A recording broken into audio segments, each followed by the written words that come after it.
আজকের আমাদের দুপুরের মেনু আলু টমেটো দিয়ে মশলাপাতি দিয়ে একটু কষিয়ে নিচ্ছি এবং মাছ আছে, রুই মাছ, তেলাপিয়া মাছ আছে একটা। এবার জল দেবো।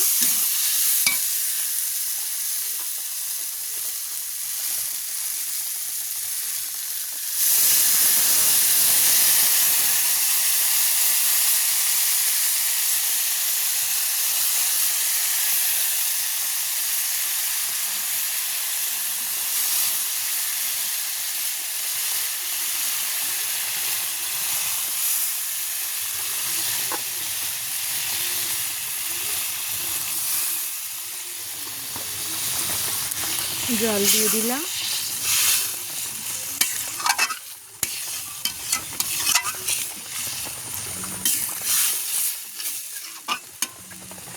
ভালো লাগলে একটা কমেন্ট, শেয়ার, লাইক করবেন।